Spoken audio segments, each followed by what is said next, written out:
Lebih 100 penduduk kawasan perumahan Taman Bukit Kemuning Shah Alam berjaya dipindahkan pihak berkuasa selepas kediaman mereka dilanda banjir kilat hari ini.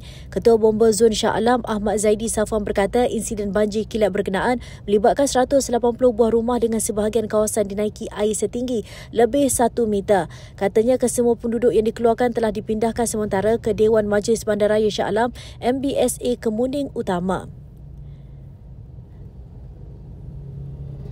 Beliau memberitahu sistem perairan di taman perumahan tersebut adalah bergantung kepada pam air. Hasil tinjauan mendapati terdapat satu pam besar tidak berfungsi bagi mengeluarkan air termasuk daripada kawasan parit.